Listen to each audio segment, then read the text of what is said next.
So I've been plucking all these books off the Amazon.com bestseller list, Dawkins and Dennet and Harris, and these so-called new atheists that have kind of come out of England and are now on the shores of U.S. and Canada.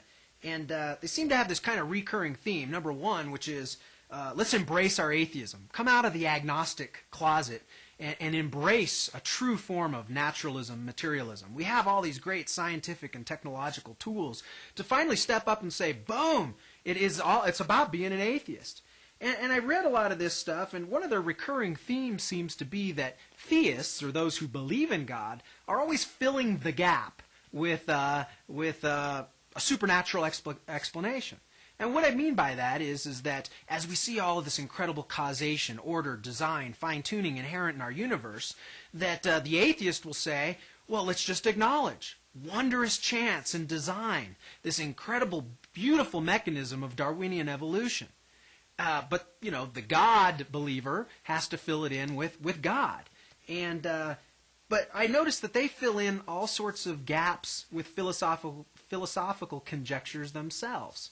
And let me give you a couple examples. For instance, the origin of the universe, the so-called Big Bang Theory, right? We have all this incredible fine-tuning right at the beginning. The chemical properties, the laws of physics, the mathematical constants. And all of your great thinkers today are saying, yeah, it's incredible. It couldn't have happened. It's totally improbable. So therefore, they've come up with the parallel universe theory, which says that there are an infinite number of parallel universes that are being created over an infinite period of time, and ours just so happen to get it right.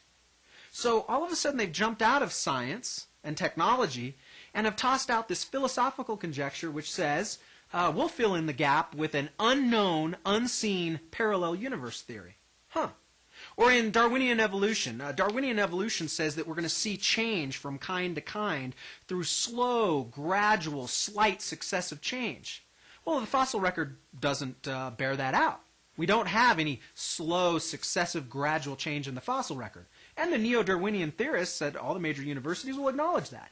So what have they done? They've come up with the so-called punctuated equilibrium theory, which says that since we don't have evidence for slight successive change in the fossil record, we obviously had these huge jumps that didn't make it into the fossil record. Big punctuated leaps, maybe caused by radioactive events, supernovas or something like that caused great mutation and change all of a sudden. So they didn't have time to get in the fossil record. Well, again, that sounds like a gap-filling philosophical conjecture to me that is outside of observable science. Let me give you a final one. Watson and Crick, they were the ones who actually discovered the structure of the DNA molecule in the 1950s. Okay? Well, this so blew away Francis Crick that there's information code inherent in everything from a palm tree to you and me. He said there's no way this popped out of some primordial goo. It couldn't have happened. So what did he do? He created a gap filler called the spores from outer space theory. Panspermia is what he calls it. That of obviously some alien cultures loaded spores with information code, DNA, and launched it on our primordial Earth gazillions of years ago. Well, again, that sure does sound outside of science and reason to me. That sounds like philosophical gap-filling to me. So I guess my whole point here as I read all of these books is that we all have some level of faith at one point. We all apply a philosophical worldview at one point. I don't care how great a scientist you are or how many technological tools you have. At one point you get to a place where you apply a gap filler. You go to a place of faith. And so you can go to a place of parallel universes and unseen punctuated equilibrium events and spores from outer space, or you can stick with the God of the Bible.